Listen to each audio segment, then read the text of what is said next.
I think he's a snake oil salesman, and I think people will see that. I think one of the things that we've lost, and this, having played people like Atticus Finch, and yes, Jim Comey, he stood for some things. Even McAvoy in Newsroom certainly did. We've lost decency, we've lost civility, we've lost respect for the rule of law. Lost it.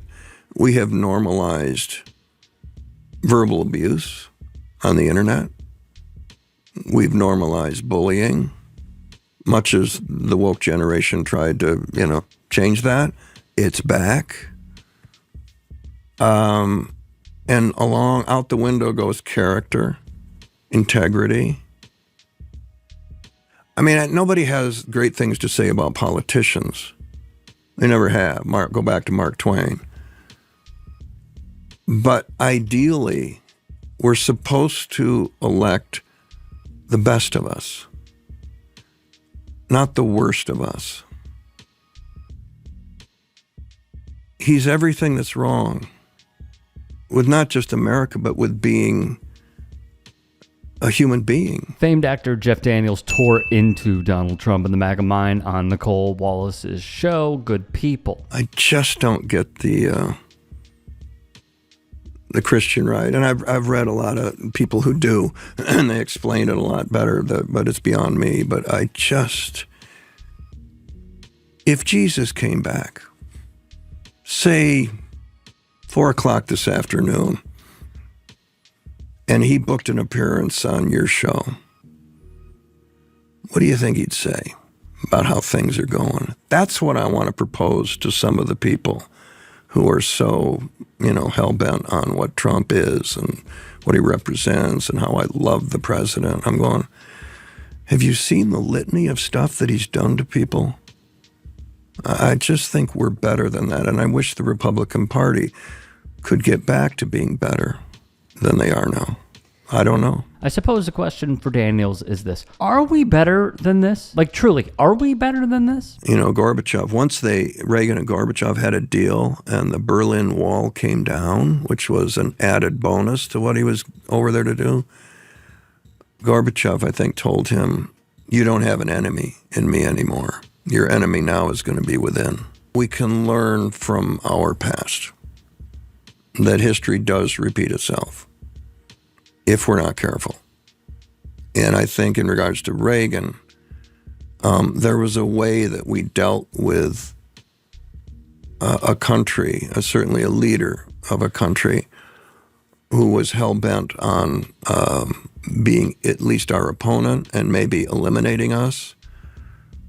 In today's world, it just feels like Putin wants to infiltrate the United States and that Trump is, like his puppet or something. And that's not what Reagan was with Gorbachev. He was strong. He was strong, and he was, in his way, patriotic. Mm-hmm. In a way that word just gets thrown around, and it's taken on a political connotation. It was patriotic if you agree with what we're doing on the right. Right. And there was more of a universal thing. That's the thing that Reagan had, that Atticus Finch had.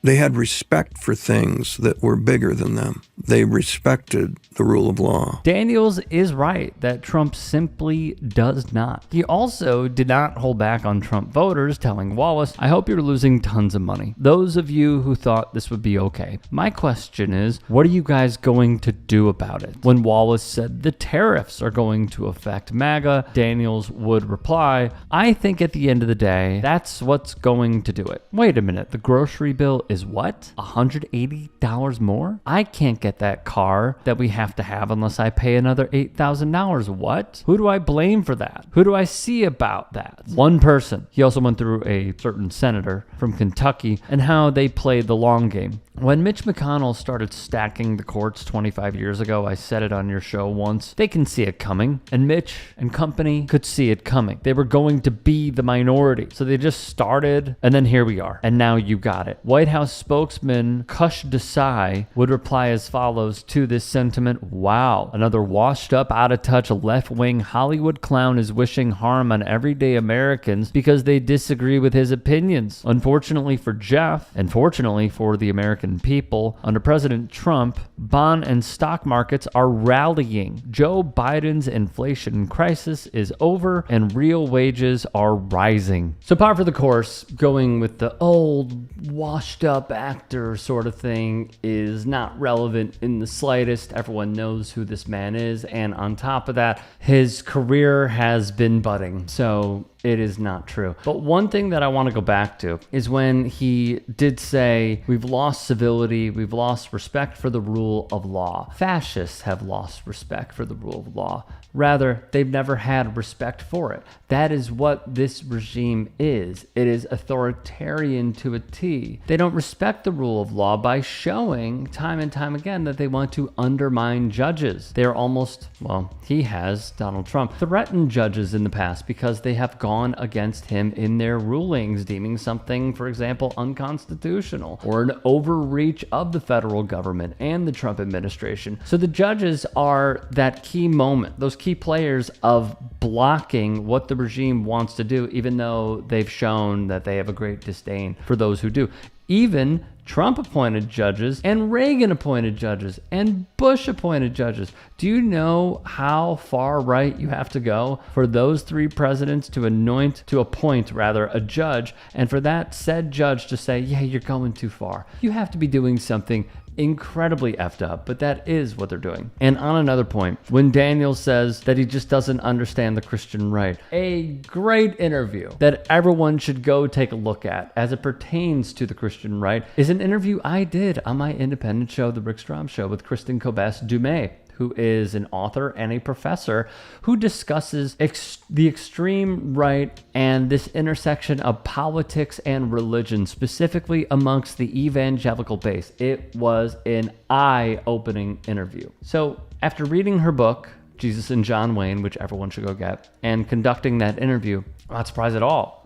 I actually think that it fits. It's the last puzzle piece to what they believe is going to eventually be the rapture, and so as I'm listening to this, I also don't think that it's just going to be them paying more, because they are so far down the MAGA pipeline and the MAGA rabbit hole that it will be blamed on anybody else than Donald Trump. And his audience will continue to eat it up. The only thing, and why all Dems and anyone who opposes Trumpism should cling to, is Epstein. He's running scared. They're about to have a recess for 6 weeks. Speaker Mike Johnson is about to do it because they don't want to release the files. They're attempting to buy time. I don't think it's people paying more at the pump. Because they've already been sold, well, in order for us to be better, we have to struggle a little bit. I've seen those interviews. I don't think that's it. I don't think it's what you pay at the grocery store. I think it's Epstein. And that's why no one should shut up about it. Not just because probably Trump is in it, according to this Wall Street Journal piece that came out today, which, by the way, owned by Rupert Murdoch, but also because I would like to know if we have peds in our Congress or anyone who was in our Congress, because they should be nowhere near it. Hey, I appreciate you watching. Now, if you can, please do become a channel member by going to youtube.com/TYTsports and clicking the join button. If that's too much for you, you can just go to tyt.com/join to become a member. It helps all of us out here at the Young Turks and keeps our network afloat. In addition, you could follow me on my socials on Twitter, Instagram, and TikTok. Appreciate the love. Have a great day.